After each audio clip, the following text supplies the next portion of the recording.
Good morning,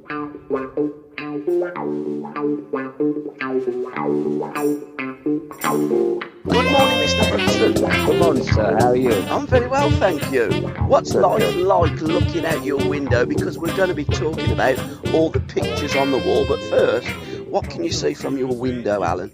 Well, the right opposite me is through the bushes and all that and the trees. If you go through, it's Edith Grove. It runs onto the Chelsea Embankment, and that's where the Rolling Stones resided in the 60s. They lived in a little flat there, or a big flat there, and they were thrown out for misbehaving, and they used to play in the pub on the Well's End where I live, which was called the Wetherby Arms, and they played in there, the skiffle group. So, but that was before my time, but because I was a Beatles man then, I probably wouldn't have went to watch him. But and I really rigged my neck and looked further right, I could see the Stamford Bridge, which I used to live a lot closer to actually when I actually joined them. Which was a joy in my early days, but today I'm afraid it's not a very nice, not a nice sight. Not something I enjoy looking at, and even when I go past there on a bus or in a taxi or walking, I get the gibber, Yeah. the gibbers. But they're talking about that. Look through any window. That you hit on another song, which was a very good song when the Hollies were going very well with Graham Nash. Look through any window, it was called, wasn't it?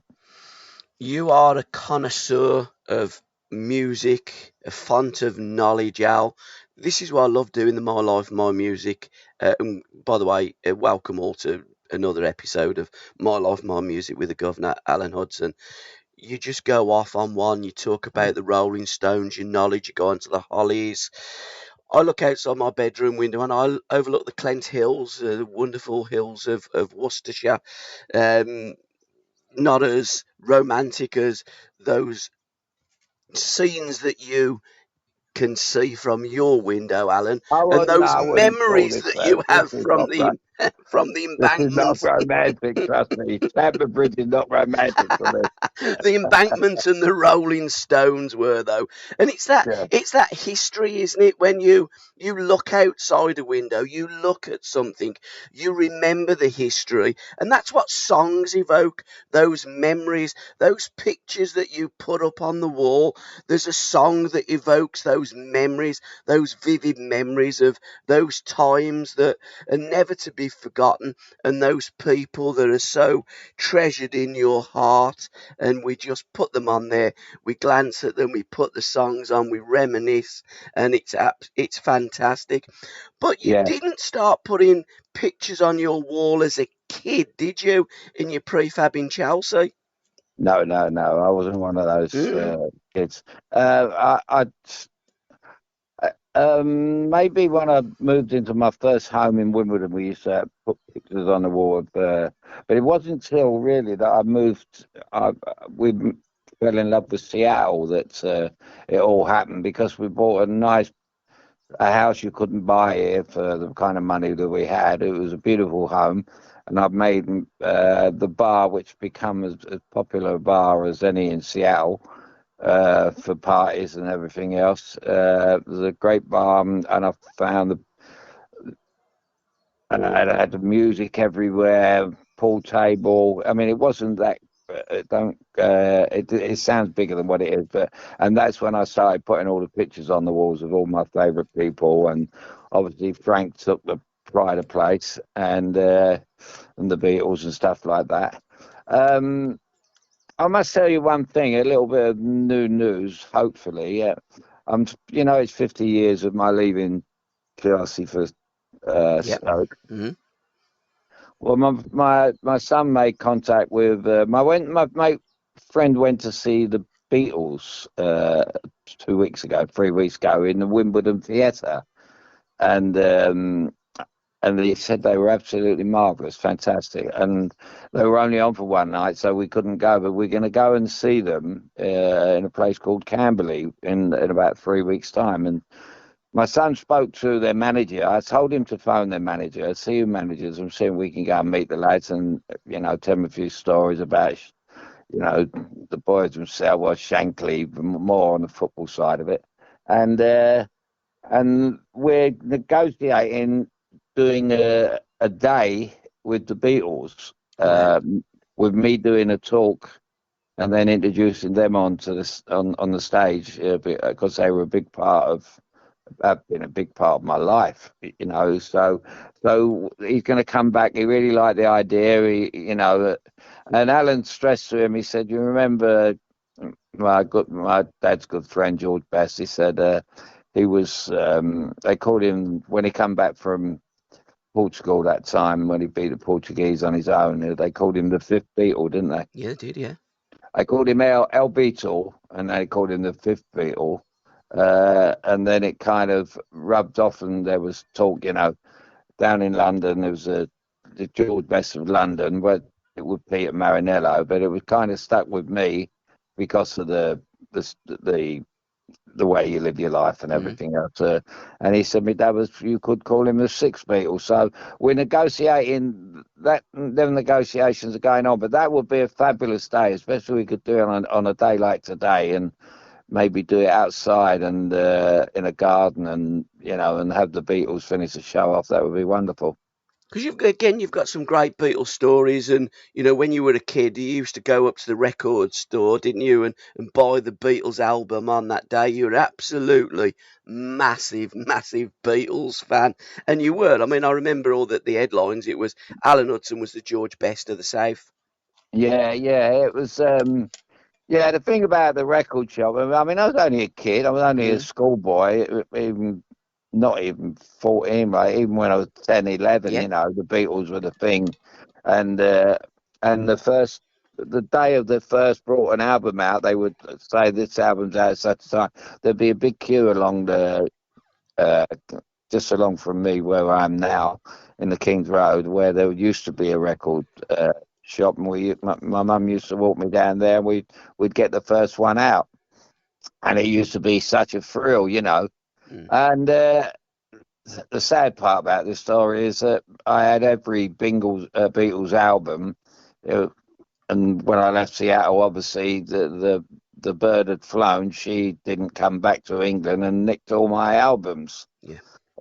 So that was a bad part, the sad part about the marriage, that she nicked all that kind of stuff. But and I don't think that's right. It's just because I find that very personal. It's more than money, because you can't rebuy them. Absolutely. And has that bird that flown still got those records? Because young Alan could renegotiate another No, deal. no, no. But Al would have renegotiated that by now. The Arthur Daly of Bromley. Um, no, he would have sorted that out by now. No, no, behind my back and long, because I wasn't aware of all this at the time. But anyway, that's we only talk about happiness on this show, so we'll put that one behind us. Absolutely. Someone Saved My Life Tonight, which is the first track, and memories of the great Robert Frederick Chelsea Moore. Well, it's quite appropriate. We played this song on the show before, Yeah. and it's one of my it's one of the greatest songs ever, I think. And Reggie, we love Reggie Dwight and all his music, and but it's one of those that's. I remember when the pub down the bottom was open, and somehow they got it on the jukebox. No one would put it on. I was the only one put it on, and people were just looked in amazement. Who's this? What's this? What a song! And then all of a sudden they got then it was on all the time. But yeah, it was. It's all about the great Bobby Moore.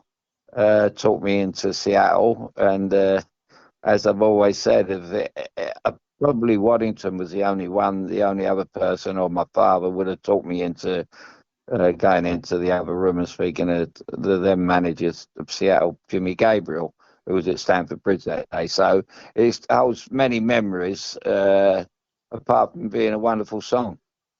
Absolutely, and a wonderful player. And of course, it was Bobby Moore that did say to you in 1972, before Alf banned you for 3 years, that you were going to make your debut against Northern Ireland against what became your manager later on in your career, Terry Neal.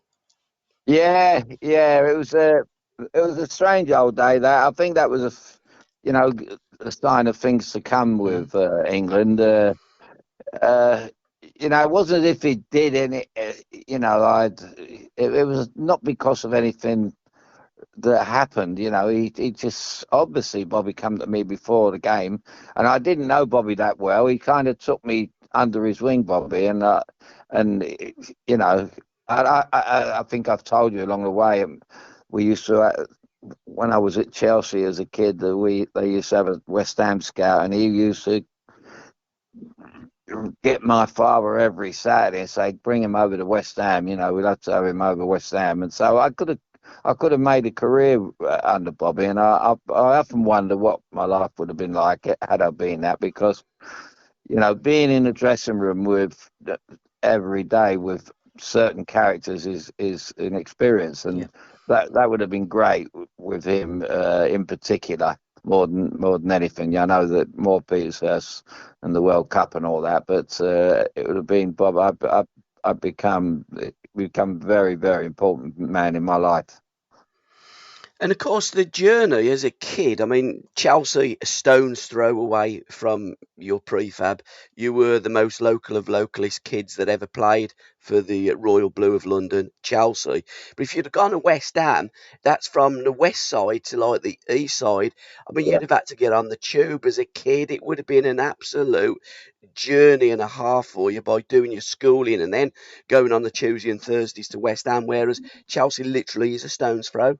Well, by the time that happened, Paul, was Mm, the Tuesday and Thursdays were out the window because I got was you. apprentice at that time, and he Got you. used to come over and watch our games at the place called Welsh Harp, which is in Yep. Hendon, which Yep. is which if you come down the M1, you'll see it on the right hand side. It's just off the M1 there, and uh, I used to travel to Welsh Harp every day, and on the underground when life was safe, I must add, for kids of my age. And but yeah, one of the things was I think my father said it's a lot handier for you to go to Chelsea. We were Fulham supporters, and um, yeah, I often wonder. That wouldn't have bothered me. It would have been a thrill, actually, to travel over there just to be in the same dressing room as the great Bobby Moore, Yeah. because it's not just being in the dressing room with him. It's he used to give me little whenever I see him, and whenever I was in the England squad, he would give me little hints of how to behave and all that. The one is true that you know put your country before your club is quite a statement, really, coming from the man um, who did so much for West Ham. And I mean, if you said that to a West Ham supporter, they wouldn't believe you. They'd say, "Oh, he said that about us, did he?" But he was just stating a fact that you become world known in our game, in any game really, in life. Uh, by representing your country. And although that really wasn't a thing with me, I was just happy playing football, Mm. and I was happy at that time. But you know, to think that I could have come through I suppose it's in hindsight, it's getting treated the way Chelsea treated me, which so unfairly and disgusting, really. That I suppose I would have chose that path rather than the one I did, knowing what I know now. Having said that, my couple of years with the boys at Chelsea was, I wouldn't have had three or four of these people on my wall, the Tommy Baldwins, of Chelsea and Osgood. They were a great part of my early life. So your wall at home, how many pictures have you got? I mean, we've got 6 songs here to go through. We've already done the one Well, about Bobby. yeah, I mean, the one by my writer on my desk is full of him. I tell you, I got Lee Rigby on there. Yep. Bless his heart. Uh, my favourite photograph, if I had a camera to show you, I would put is my father and my uncle George together when they were young men, and they were the two most important, played the biggest part in my early football life, and obviously from then on, because I always stuck to the way my father told me.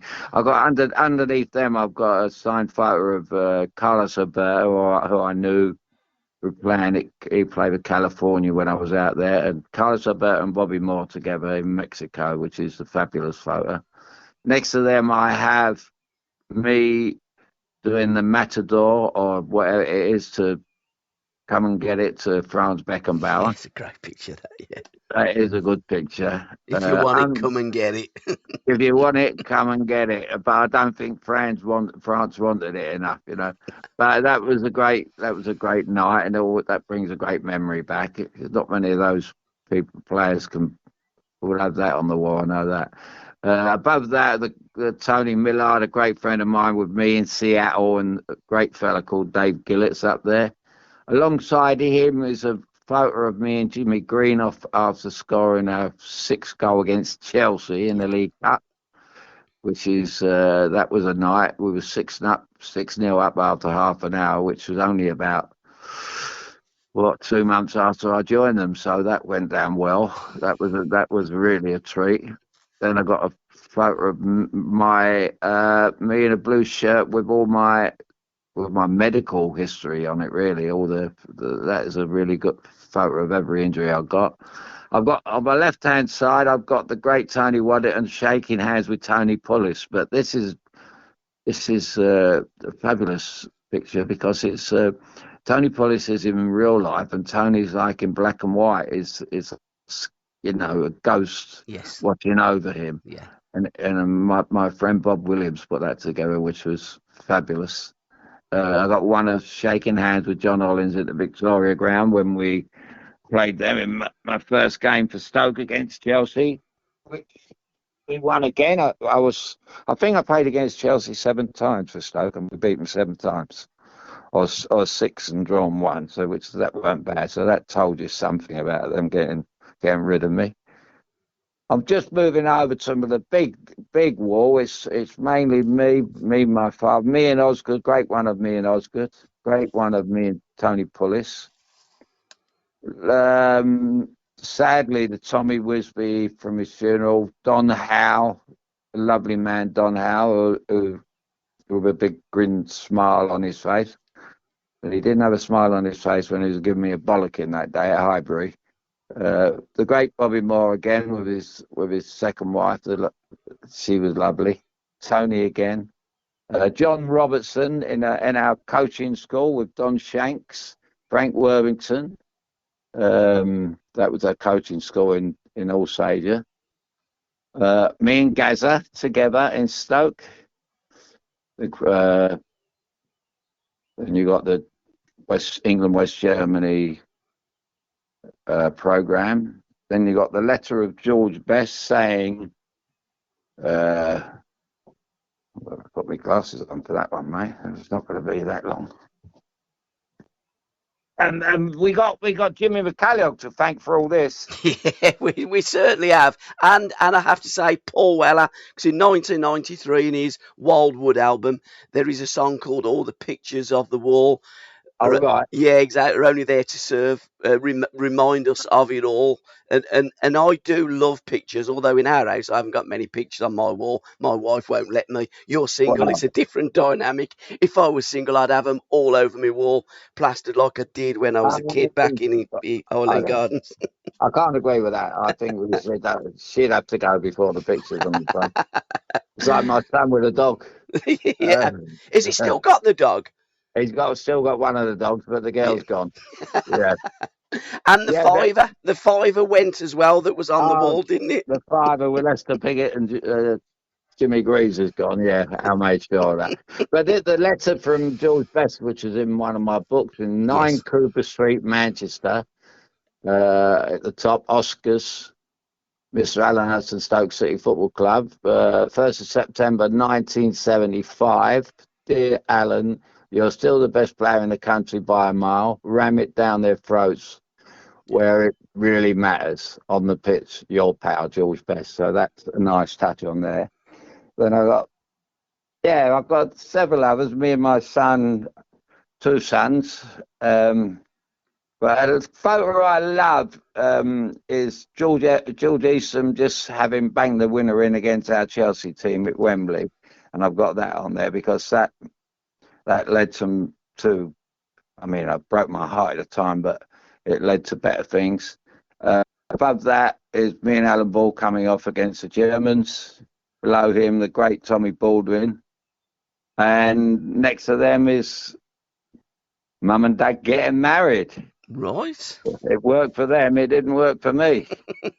And then I got me and my Billy Boyce, my friend from school. I still see he was the best.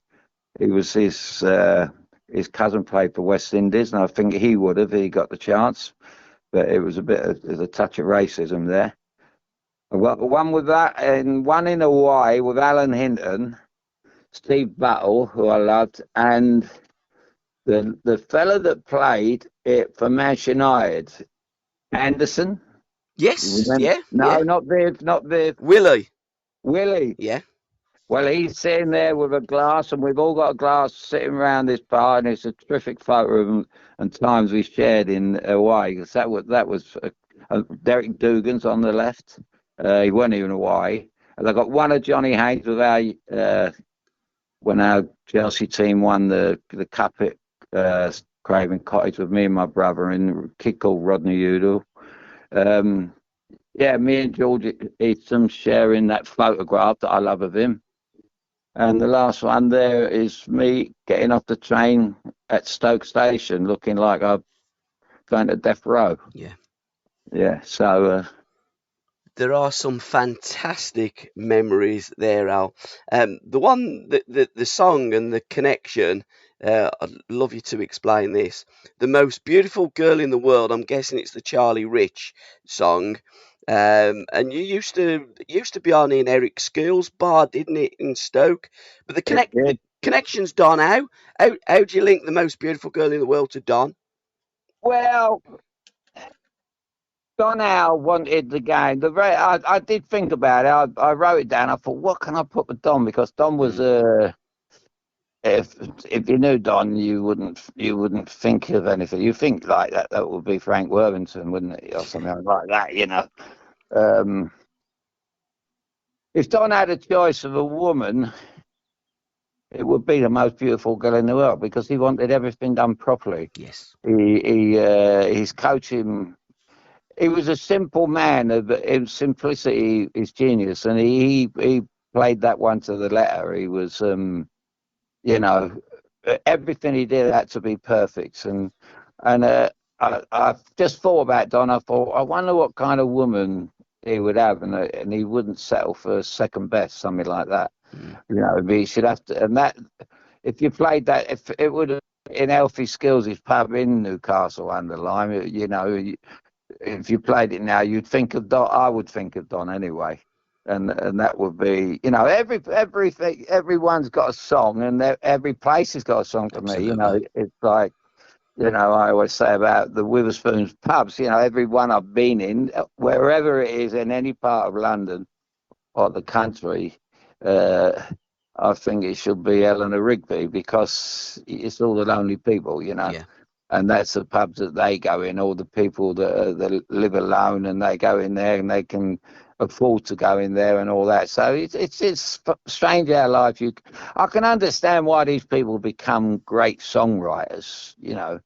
And I think without fooling myself, I think I could have been a decent songwriter, but I just couldn't put no music to it. You did send one to Phil once, didn't you? I did, yeah. He sent it back. But again, it's like the music and the lyrics. It's about partnerships, isn't it? Some can write songs, some can write music, some can do both. And it's like with a partner, you know, you and Osgood, you and Jimmy. You do need that other player. It's all Yeah, partnerships. What you have, Jimmy didn't. What Jimmy didn't have, you had, and so on, and vice versa. Combinations, yeah, partnerships. absolutely, mate, absolutely. And but that one I can't get my head round how two men who just met like that, and in Mm, fact, I was reading his book again the other day, Elton. You know, the Watford book, and it still intrigues me in how he can get someone who lives such a long way away and send him, you know, the words, and he puts music to it. You know, unbelievable. It's incredible. And you think only said to my friend yesterday, we were sitting out in the garden having a beer, and I said, you know, I put a couple of songs on. I said, you imagine if you were born with this voice, you know, and all the trouble you have to go through in being a footballer, you never got kicked singing, did you? You know, you mm. never got bad injuries singing, and you never had to. The only thing in them days, they had the same problems that we have with management and stuff like that. But that all got nowadays. There's none of that. You know, if you can sing, you've got it cracked, haven't you? You know. But yeah, I mean, as we said a million times, I remember once watching a film with no music, and you know there wouldn't be no such thing as the silver screen really if there was no music. Absolutely, but in terms of Bernie Taupin and Elton John, you're absolutely spot on. How anybody can just send a load of lyrics by the post, and then he picks it up and he goes, "Oh, there's the lyrics. I'll just write some music." Sends them back. That's another song, and it's carried on for some time. The way that they made songs together, but were never in the same room. Well, It's yeah. incredible. Well, can you imagine after Elton sent in the words, and then all of a sudden you know, the anticipation or Yeah. whatever of what he's going to do with them words, Mhm. and he comes back with the kind of music he come back with. Well, I'm sorry, the other way around, wasn't it? Absolutely, yeah. Bernie sent, You yeah, know, yeah, yeah. yeah, and you know what Bernie must thought when Elton sat down on his piano and started playing about with these words and come out with a kind of music. I mean, his music is, you know, even things later on, you know, without Bernie, you know, with the Lion King and stuff like that, you know, Mhm. it's just incredible. I mean, the fella is. But what would Lennon and McCartney be doing today? You know, the beads that we've been through on the shows, the beads, things they put together, you know, it was unbelievable.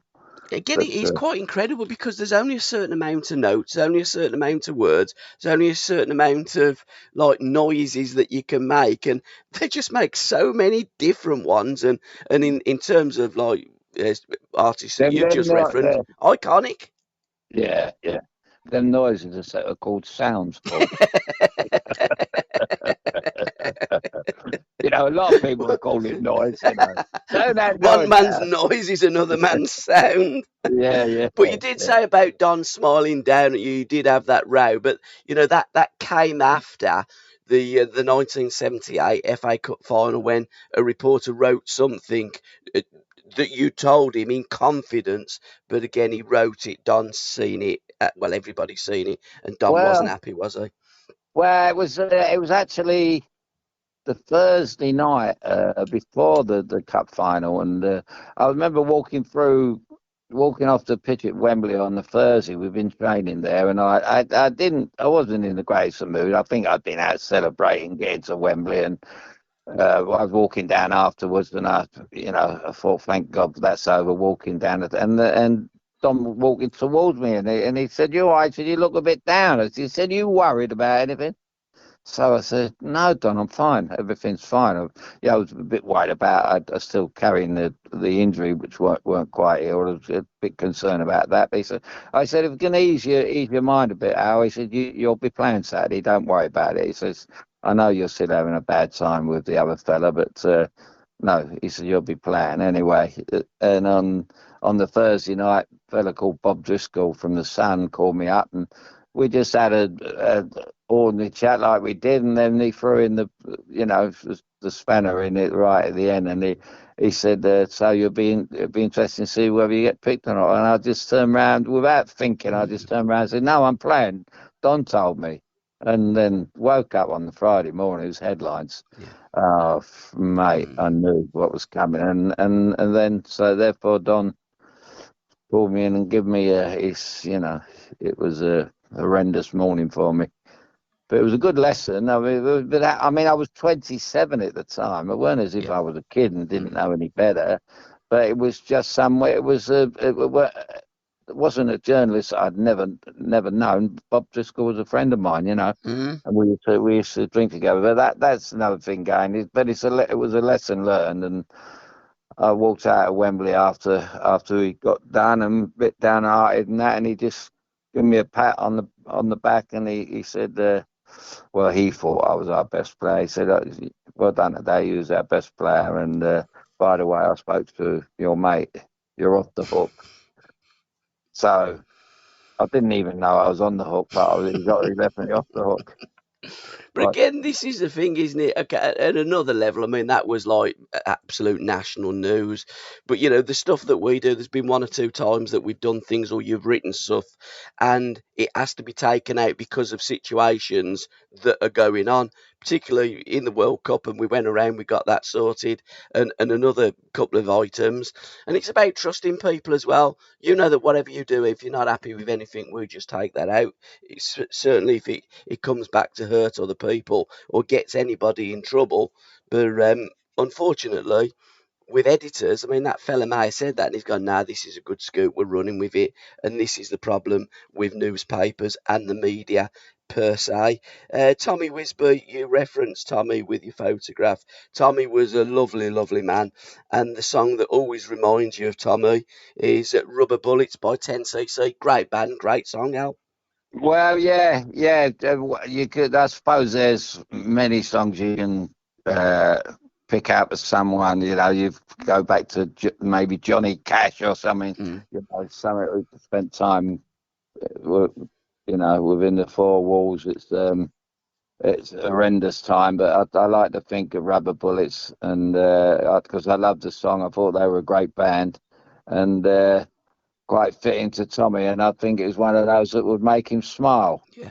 because he was that kind of man. He was a very upbeat man. He was a pleasure to be with, uh, and a tragic the way he left us. But he was such a great man. I feel blessed really meeting people like him. That your paths cross with.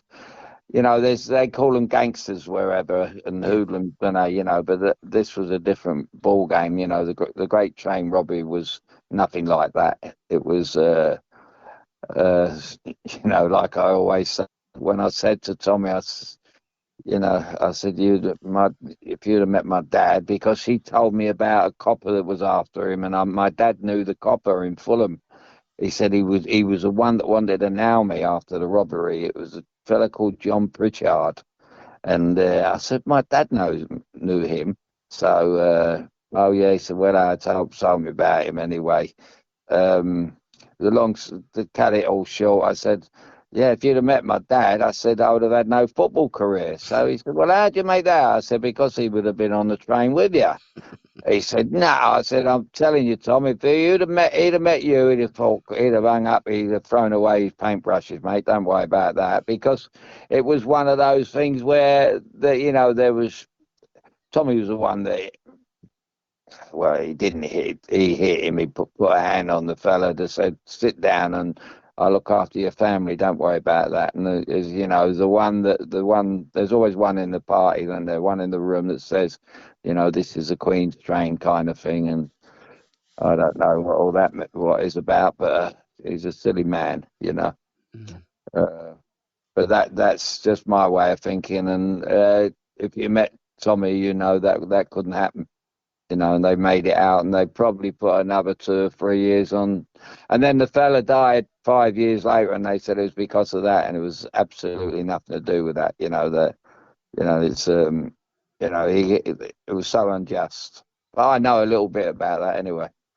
Again, it was a massive story at the time. If you rolled it forward now, it probably wouldn't even hit the papers. would it? Well, the reason it was a magic story, I don't know if we went through on the show Yeah, before, it's but cover he up, wasn't told it? me. Mm, Yeah, it was a cover up for the Profumo yeah.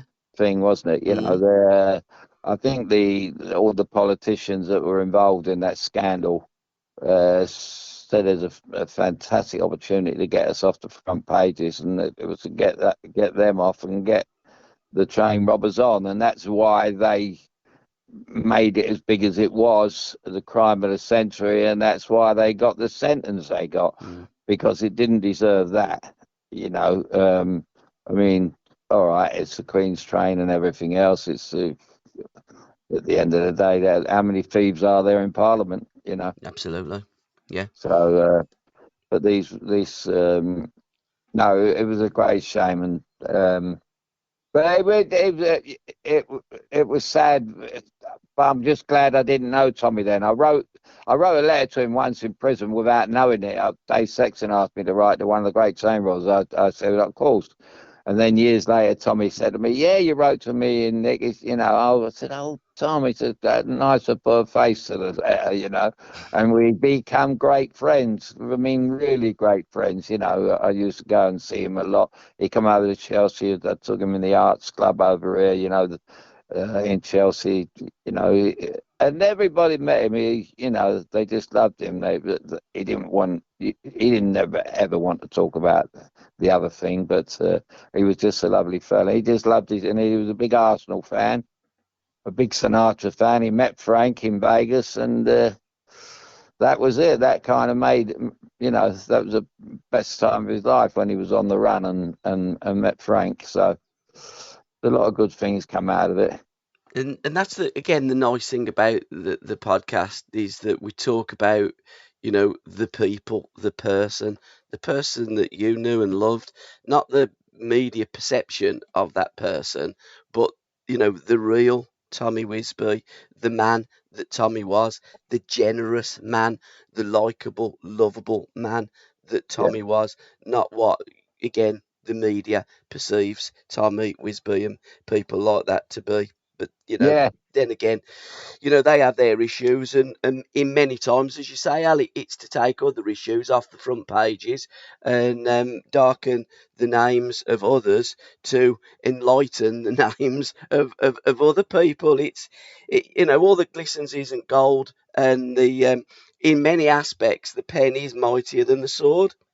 yeah, yeah. I mean, if you was to meet Tommy Wisby and then on the other hand go and meet the politician, Mm, yeah, I know you want to be with, you absolutely. want, yeah, but that's the way it is. And then they make the films, don't they? And they make Yeah, it yeah. come out to be the villains, and I don't know. Well, again, how many films have they made? I mean, they've made films of Bobby Moore, made Bobby to be something that he wasn't. Everything that you see on the telly isn't true. It may be based on a proper, factual person, but they connect the fact with the fiction, mingle it up to make a better story, and then people believe what they see on the TV or hear on the radio, and in many instances, nothing could be further from the truth. Well, yeah, I mean, the typical example was Mm, a couple of years ago when my son, who was working at Burton, he might still be working there now. I don't know. He's a bit of a chef, and uh, I went up to see him and had half hour with Nigel Clough, and he's wow, what you can't believe what a lovely kid this is, and I'm so happy that he had a good career, and I see him on there now, and he's still doing a great job. And I'd mentioned the Damn United with his dad, yeah. and he just shook his head. He Mm. went, "No, Al, let's not go there." So he wasn't happy with that film at all. Um, so they got that one wrong also. But again, I don't think anybody that was involved, whether it be the Leeds United players, or Brian Clough, the families, I don't think anybody was happy with that damned United. It was absolutely pathetic. And this is, I mean, another situation. The Crown I've never watched it, but it's not real that was on Netflix. It's just a story. But when you put things like the King, the Queen, and all the rest of it, and then you put Leeds United, a Brian Clough, factual people that played or were reigning or doing whatever they did, and then put fiction to it, how can you fictionalise fact? It's incredibly naive to believe that any of that is true, and Well, it's insulting.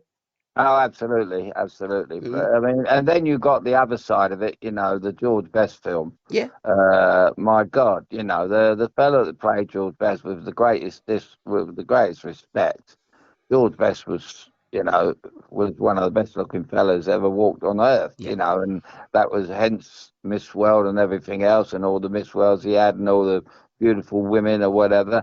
But he never played on that one. He never mentioned it. He never spoke about it. But and then as soon as I watched the George, I see the cover of the film, and I didn't. I think I might watch 5 minutes of the film and turn it off. I thought, what a load of trash yeah, this is. yeah. They could at least have got someone playing a part like a little bit Brad Pittish or something like Mm. that, and dyed his hair or whatever. Put one of the Beatles wig on him or something, But no, they do. They mess it all up, don't they? Yeah, Uh, the other movie was the one in with up in Sheffield, wasn't it? Where they made about the Sheffield United supporter. Funny, who's the actor? Tony Curry's mate. yeah. Oh dear me. Oh, Bean, Bean, Sean Bean. Sean Bean. Yeah, yeah, Yeah, him. so even that, it was quite good. It was quite entertaining, but it's the truth element goes out the window, doesn't it? You It can't does. really say, I see that film. How about the way he was treated, and everything else. But But I just find I find Damn United. I found it. I never wanted to watch it, but I was around my friend's house one night, and he said, "Have you watched that?" I said, "No, no, I don't want to watch that. There's no truth in that." Anyway, I watched it, and I find it quite entertaining because I'd had a run in with Brian Clough myself, so I knew. And the acting was incredible. The yes. fella that took it, I mean, he got to get 11 out of 10 for that. Mm. Yeah, superb. But again, it's people like you that know the truth, and then others, the vast majority, that don't, and they believe it, and you must sit there and think, oh dear. Documentaries as well. It depends where the documentary is coming from. Somebody that doesn't know the character does a documentary, and if you talk to the wrong people, you get a completely imbalanced view of what that person was all about. So I tend to kind of steer clear of stuff like that and just talk to people that didn't only make the headlines but wrote the headlines as well. Frank Worthington, one that wrote and also made the headlines. Are You Lonesome Tonight? Something that Frankie Baby never was. He was never lonesome tonight, was he? Well, even when he was, he thought he weren't. He was, that was Frank, the lovely Frank Worthington. Yeah, What's ever been wrote and said about this fellow was, I love the reason I love Frank is because he never grew up, yeah, which is something that is fantastic in my eyes. He was still, even though he was played the game for 20 odd years, he'd been around the world. He did what he did, and he loved life, lived life to the full. He was still in awe of people around him. mm, To yeah, be in the company. He used to say my favourite player. When I met George Best the first time, he said I couldn't. I was speechless. And then he loved Alan Ball, and he would be in Alan's company. He'd hang on to every word. mm, And then I remember he played in a testimonial down at Millwall one day, and I was playing. I phoned him up, but it was through Frank Maloney, who was Frank Maloney at that yeah. time. Now Kelly, Kelly, my friend, and. Frank came down, and another friend of mine, Malcolm, was there, and he said, Frank come running in. He was late, and he says, "Where am I going? Where am I going? What's the dressing room going in?" He said, "I'm going into the dressing room where Hudson is." He said, "I'm not playing unless I'm playing with Hudson," because he knew that he'll get plenty of the ball off me. I just get the ball and keep passing it to him because I want him to have it. So, but that was Frank. He was still a child at heart. And that I think that's great, because we live in such as a line from a movie, that we live in such a cynical world, and not a very nice one at the moment with what the way things are going. And Frank Worthington just was a joy to be around. Everything was, the world was a great place with Frank, and you could put music on and have a glass of wine with him, a glass of champagne, and he was a romantic. He just loved all the good things in life. He was absolutely special. And when he used to go on the field, Chris Garland made me laugh. He said when I played with him at Leicester, he says he used to get the ball on his left foot and go over on the other side of the pitch on the left foot where his fan club were in the corner. He said, and they would all be singing his name out. The game's going on, and he said, Frank's got it doing tricks, and I'm making runs into the box and runs out of the box. He said, I'm knackered on the other side. Said, I'm absolutely knackered. And he's playing up to his the Frank Worthington fan club in the corner. But that was the way he was. That was Frank. Uh, it's a dream. They come along as a dream. So you know why Don Revy don't like him now, because he was such a nice person. And he was the ultimate showman, wasn't he, really, Frank? Because he was maverick on the pitch, maverick off the pitch. I mean, Tony Curry was a maverick on the pitch, used to blow kisses to the crowd. Tony had his, Yeah, his fan club as well at Sheffield United and Leeds and wherever he travelled. I remember yeah. Keith Burchin telling me a story about Tony Curry playing at Ipswich. Keith was a young kid and he wanted to know where the pitch was to have a look at the pitch there at Portman Road. He said, and he got an hairdryer in his hand. And, and, and as he walked out, he put this hairdryer up, and all the crowd was shouting. Keith said, I thought it was God. And many people in Sheffield believe that Tony Curry was God, and conversely, so they did at every club that Frank played for. He could make that ball talk. He was just the ultimate character. And as you say, such a nice guy. I had the pleasure of meeting Frank on a number of occasions and put on an event for Frank once. And, you know, he he made everybody feel special around him, and that's a tremendous trait in a person. And my memories of Frank is always he was always laughing. His shoulders had always come up like the honey monster, wouldn't he? And he'd always laugh. He'd always got something nice to say. And as I say, on the pitch, he always had something nice to do. Well, it was. I hadn't seen him for quite a long time, and he took over what was it? Tranmere, was it? Yeah, He he took did. over. Yeah, Tranmere. Yeah, He yeah. was manager Tranmere, I Mm. thought. I wonder what he's like playing for Frank, and he was on the BBC with Grandstand at the lunchtime of the game, and they were playing someone in London, Tranmere. I don't know who it was, but and they interviewed him, and halfway through the interview, he said, "Well, what do you think today, Frank? You know what?" He said, "I really don't know." He said, "But," he says, "all I can tell you is we can all catch the ball on the back of our neck." He said, "But I can't tell you how we're going to get on apart from that." So so you imagine, because in the coaching school, when we ran our coaching school, me and Don Shanks, I said to Don, well, for 10 minutes, you have to go through the thing before the kids, how you tie your boots up and put your pad and all this kind of stuff. I said, well, let so and so do that. We don't get involved in it. It's a load of baloney. Mm. I said, but as soon as they got their footwear right, we'll have 10 minutes of Frank. And it's like talking about Sinatra, isn't it? We'll Yeah, have put Frank on for 10 minutes, and I just say, Frank, get up and show the kids what it's all about. It's making the ball talk, and it just stand there and he'll go flicking it up and catching it and doing this and explaining what it's all about. Uh, and then one day we showed him the goal he scored at Ipswich, and they all had to go out on the field and do that. And Shanksy was the only one that got it first time. fair play. Brilliant. But that was you know, that's what people like him are worth, and it was nothing to do with, you never have to worry about money with it. We had no money, but what we had, we shared, and it was never, the money never come into it. It was all about enjoyment.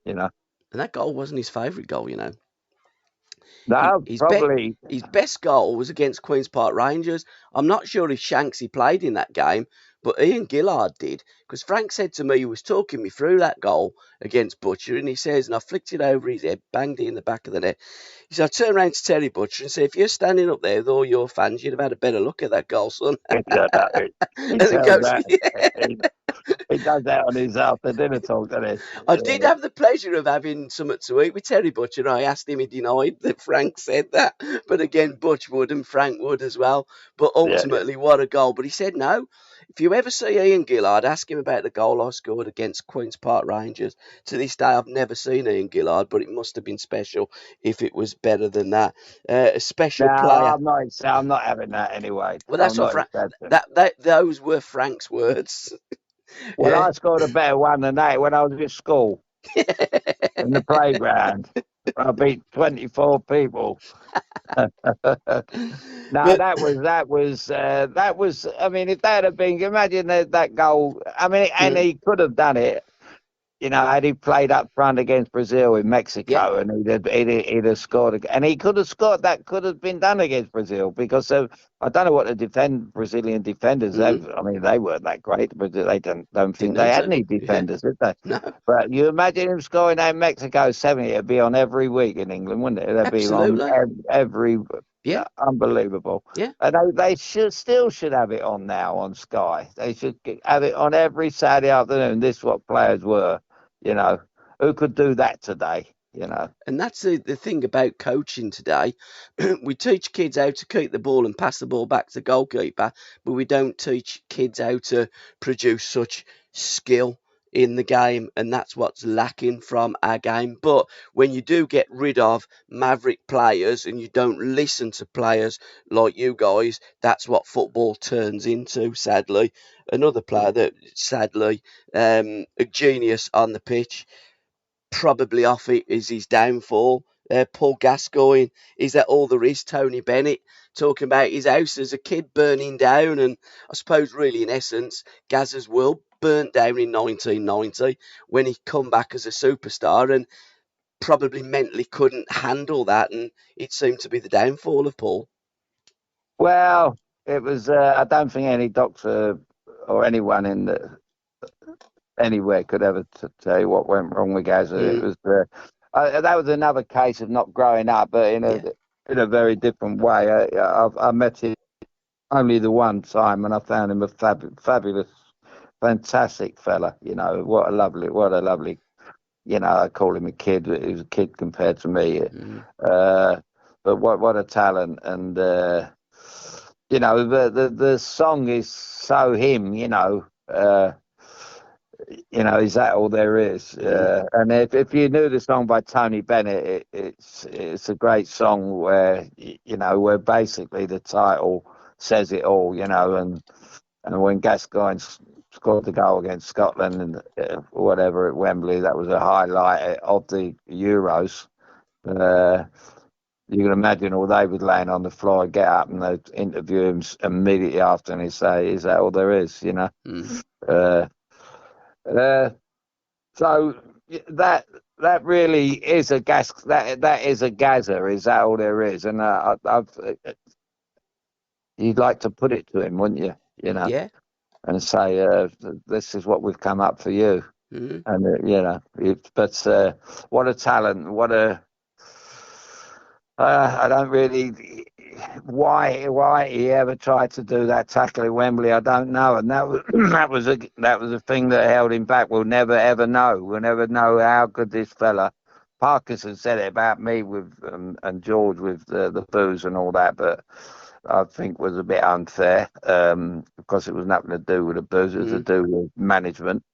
Uh, but we would never know how good Gaza would have been had he not got that injury, because he was doing things, and he done it when he went to Italy. And I see little clips of him when he was in Scotland. Although I don't know what you can say about Scottish football. true. It was, you still got to be blessed with that talent, and he was such a talented kid. But again, he played as if he's in every game. He played as if he was in a school playground, and it Yeah. was great. It was a breath of fresh. He was a breath of fresh air. Everybody loved to watch him. But it was funny how when he came to the forefront, it was only because I don't think Robson was going to pick him. I think someone got injured and he threw him in at the last minute. I don't think it was high up on his list that this kid's got to play. And it was only when he got there and he'd done it that people realised how good it was. Um, it's a little bit really along the same lines. I told the story about when Kevin Keegan bought Shearer. When in the 1996, when Shearer went into the Euros with Venables, Yeah. and Venables, he even admits it. Alan Shearer admits it. He said he built me up. He said you're playing in every game. You're the best centre forward in the country by a street. He said so. Go and prove it. And then after the tournament, Keegan bought him, and he could have bought him actually for £5 million cheaper before the tournament, 5 or 10, I think it was. His price soared. So how did it take? Why did it take the Euros for Kevin Keegan to realise that this fella was the greatest centre forward in the country in Europe, maybe probably the greatest goal scorer in the world at that time? It's I mean, quite.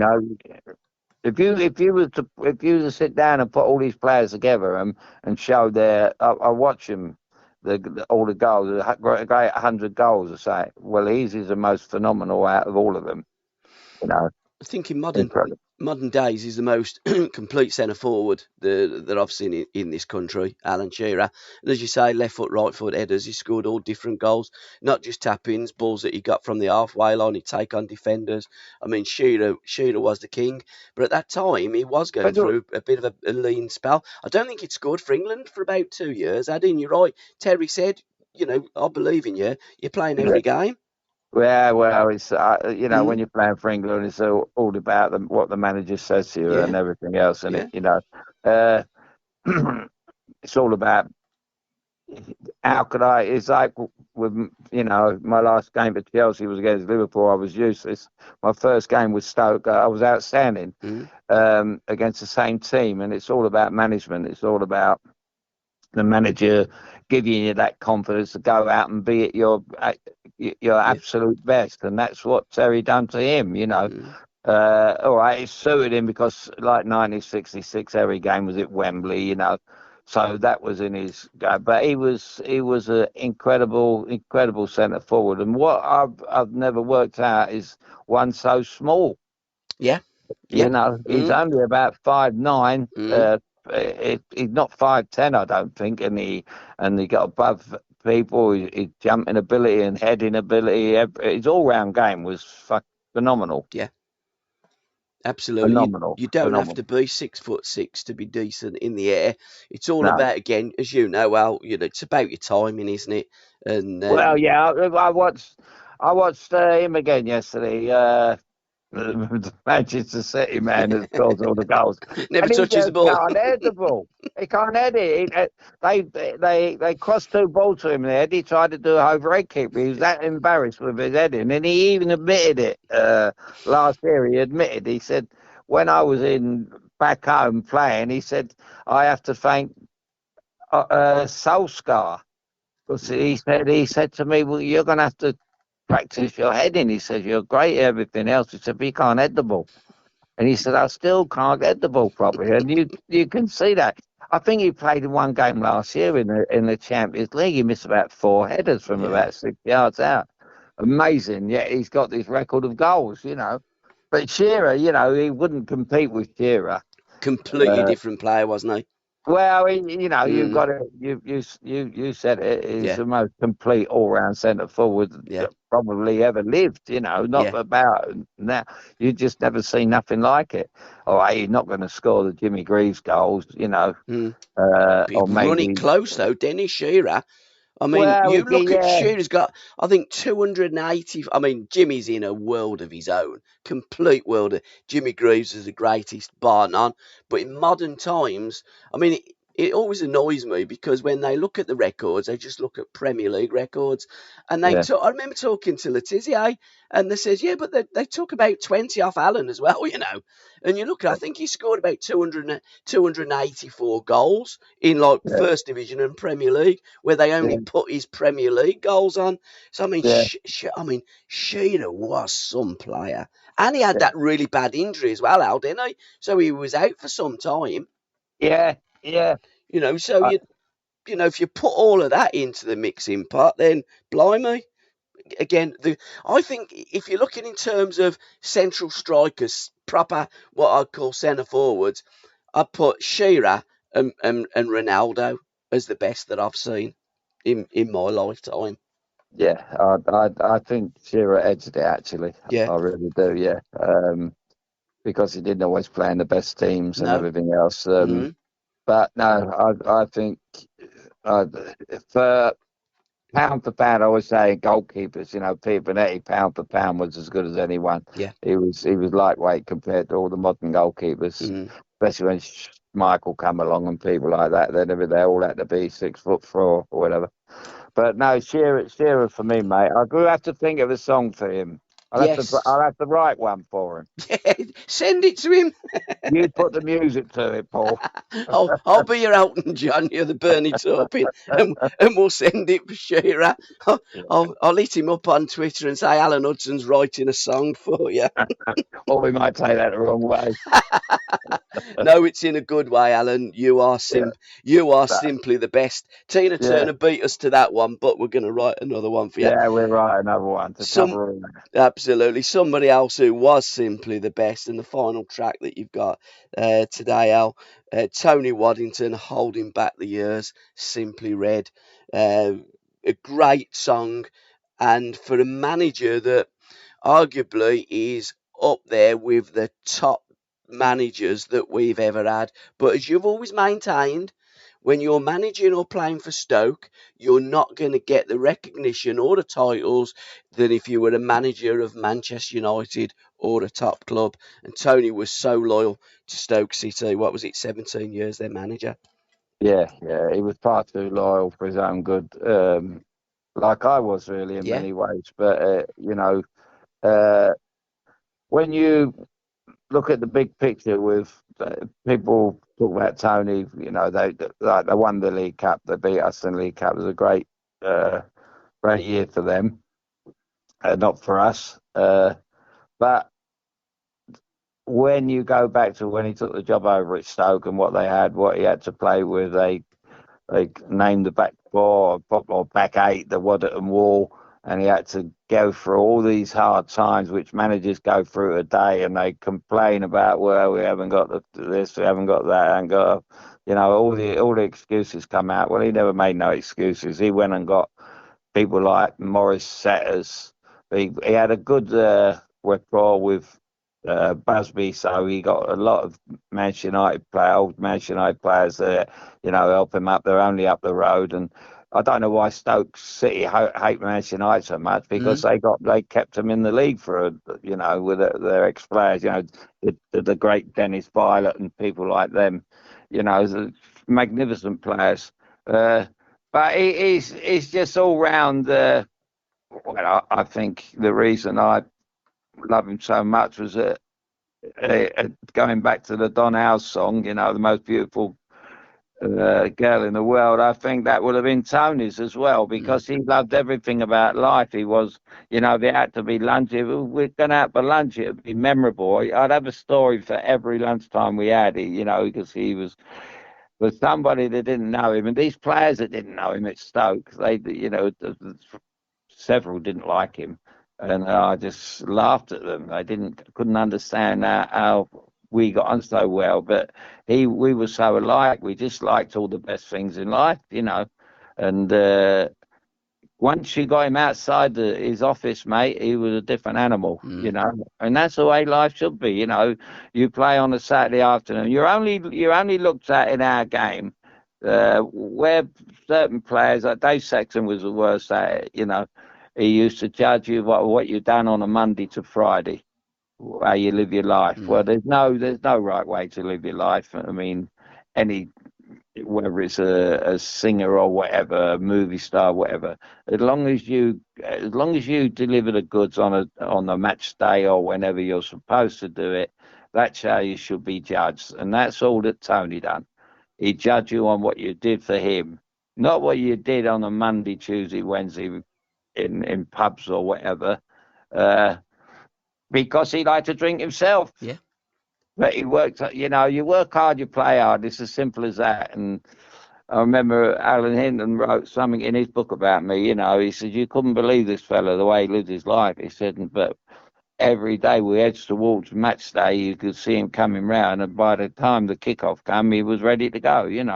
And that is the way football should be. I'm not saying go out and all be a hellraiser, but I wasn't a hellraiser by any stretch of the imagination. But that's the way life should be, and that is why Tony was so good at his job. And it's what he might have done. The saddest thing with me with Tony is, he was so close to his dream when it all went wrong at Stoke, when the roof fell off. He had such plans for that club, and he would have reached them. He would have reached his goal. Um, it's the saddest. It's just the greatest, saddest thing that ever happened. And he was Mr. Stoke City. He bought Hollywood, if you like, as Hollywood now with Wrexham. He brought Hollywood to Stoke City, didn't he? The rest of the world 11. He brought back Stan Matthews. As you say, he loved his inside forwards. He had a great connection with United, being a former player there. He was a kid there, wasn't he, at Man United, Waddington. Yeah, I mean, he even had an audience with the Pope. Tony wouldn't go and do the training that day when he wore to the pitch for you. How many tickets? Al, the usual. There you go. yeah. And like he was a man of he seemed to be a man that chose those words very, very carefully, very, very considered, and was, as you've always said about him, simplicity was genius. Sometimes I'm guessing with Waddington, he wouldn't even need to say anything. You could just read his face. Well, he was. Yeah, he would be some poker player. I know Yeah, that. yeah, But no, he was. You don't know what you're getting when you first meet him. You meet a fellow who is. I've always said about Tony. Tony's strength that he could mix it in any company. I've seen him out with. But fans have come up to old Stoke fans have come up to me and told me. After games sometimes he's said to fans, "How you getting home?" and at late at night and all that. He said, "Well, we got a couple of seats left on the bus. You get on the." They said, "Yeah, what with the players?" They said, "Yeah, let's get you home. You come all this way to watch us play." And he's also a good fannier. He could flannel anyone. His Stanley Matthews story is classic when Stan, I mean, he was in his 50s at this time, Stan, and when he done it to me, I was in mid-20s. yeah, But he said to Stan said, "I'm not fit for tomorrow." He said, "Well, Stan, I want you to come along." He said, "Just come to the game." He said, "You don't know by the time you get there." He said, and he was sitting on the bus on the way going up the M6, playing at Burnley or something, and he went and sat next to him, and he said to him, "How are you?" He said, "Yeah." He says, "I don't think I'm all right." He said, "But it's not bad, but I don't think I'll be right."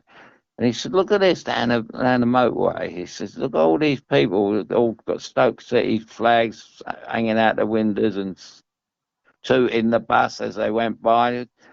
He said, "Yeah." He said, "It's fantastic, boss, isn't it? They're all going to watch us today." He said, "No, Stan, they're all coming to watch you." yeah, And he went, "What do you mean?" He said, "Well, they're coming to watch you play. So you can't really disappoint them, you know." And then by 20 minutes later, they're at the Burnley ground. He's having a look at the pitch, and he's like the ringmaster now, Tony, to the crowd, with only one standing Matthews. The next thing you know, he's got his boots on and he's out there. So that was another part of his management. These are all yeah. managerial secrets. I mean, I'm sure a lot of managers have done this throughout time. but he was a master at it. And he tried it with me with the Liverpool game, but he come up trumps by watering the pitch because there's no way I would have played. But again, what we always touch upon in My Life, My Music, Al, is about management and how fantastic and how important managers are to players. Let's just finish on that lovely story. Who was that manager that picked up the phone and it welcomed him to being a first division manager and says, when you put the phone down, don't trust anybody. I remember you telling me that story before, but I can't remember who the manager was. Yeah, Enlighten me. that was a great Joe Mercer. Got ya. Yeah, and Tell Joe that story. Mercer. Tell that Joe, story again. I love it. yeah, Joe Mercer was what it would have been. I don't know if it had been in Man City at the time. Um, but he just got the job, and so he obviously known about town, and he got the job, and the phone rang, and so they put Joe Mercer through to him, and they obviously got on. He knew him, and he did. Congratulations, hope you do a great job. And went through, they were the same two peas in a pod, two football gentlemen, and Who was the other manager? Can you remember? um, Bill Nicholson. Oh, okay. No, I got a photo of Tony, Joe Mercer, Bill Nicholson opening a pub in Stoke, and for my friend Jerry, our friend Jerry Bridgewood, and he had a pub, and he asked Tony to go and open the pub, and Tony said, "Yeah." Anyway, Jerry couldn't believe it, so he told everyone's going, just expecting Tony to come along, and he turned up with Bill Nicholson and Joe Mercer. I mean, what a, you know. So that was it. That took the pride of place on Jerry's wall. But those were the people. Those were the managers. The old time managers. They were the ones that us kids wanted to play for. Not the new ones. We were unfortunate that we got all the one with the tracksuit managers come in. And the coaches and all that. Which I'm not a lover of. But them managers. You've had Stevie Perryman on your show. Yeah, I've done the thing with Stevie, and the Bill Nicholson stories and everything else. It's all about management, mate. It's all about they absolutely. can make or break you. And I wonder how long that conversation went on for, because it was quite a conversation, wasn't it? And then Bill said to him, "Don't trust anybody in this job," didn't I? Yeah, yeah, yeah. He said, "Let me give you." No, it was Mercer. Mercer said, he said, "Congratulations, Tony." He said, "I hope everything goes well for you, but let me give you one piece of advice." He said, "And this is the best advice I can give." And Tony said, "What's that?" He said, "Well, don't trust anybody in this job." He said, "When I put that phone down, that includes me." So, that is from a friend, Yeah, yeah, and in a it's a dog eat dog world, and that's the way it was, it's a fair fight after that, isn't it? yeah, You were warned. yep, Uh, absolutely. but that's what managers were like in them days, and it was a sorry state that it's changed not for the better. Absolutely, 100%, Al. Thank you again for your time. It's always a pleasure, Al, taking a trip down memory lane and remembering those songs that evoke such vivid memories of the good old days. What you got on today, mate? Much? Well, it's a bit of racing, bit of football, and it was important day yesterday when I was very sad that Luton Mm, kicked the bucket. and Burnley? They had well, Burnley were always going to struggle. Mm, He's tried to revamp that side, and he had a good go at it, trying to play football and play the Man City way, but you can't do that. mm, You actually can't do that with you got the first couple of years in this league. You got Forest have done great. yeah. When you think where they were when Steve Cooper took them over, bottom of the championship, and that got them promotion, and that look at the way he got treated. Mm, Um, you know, and they stayed up. And Luton done fantastic. I watched nearly most of their games what have been televised, and how they got beat at Arsenal at home 4-3, I think it was. They lost another one to Liverpool, Man City Yeah. 4-3 in the last kick of the game, and they, you know, they've had a terrific season, and they had about 8 first teamers out for about 3 or 4 or 5 weeks, and you know, talk about kick you when you're down, you know. And they did lovely way. They were 1-0 up yesterday. I was sitting outside with my friend, and I went, "Oh, let's just hope they can score a second. You know, they deserved. They'll go down. I love the manager as well. He was in tears yesterday, Yeah. but he'll bounce back a better man. He'll learn from his mistakes, and he's made mistakes with certain players he brought in. One good thing about it, he, he kind of reinvented Barkley. You know, Yep. the kid had lost his way at Chelsea and wherever he was, at Everton.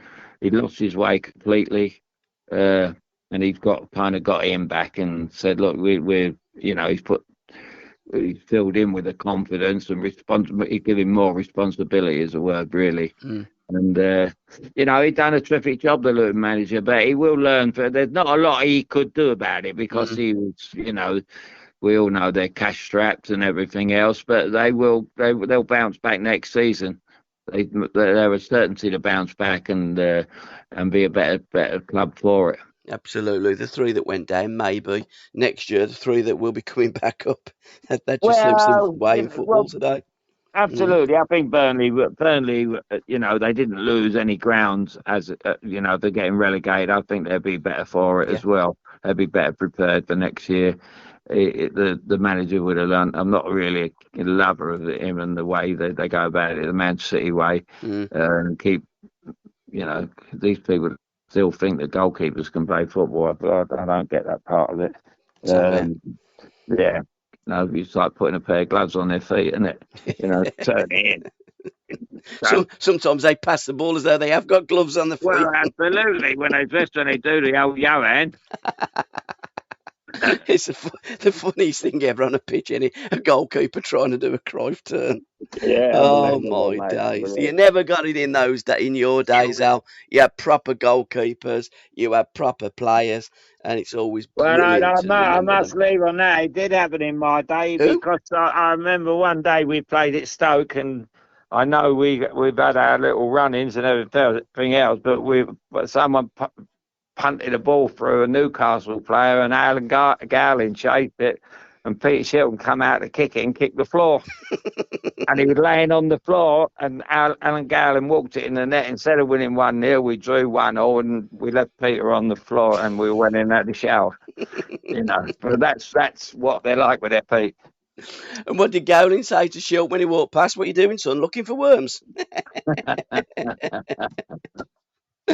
Till next time, mate. All the very best. Well done, Paul. Speak to you soon, Al. Cheers, mate. Thanks, Al. Bye bye now. Bye bye. Bye bye.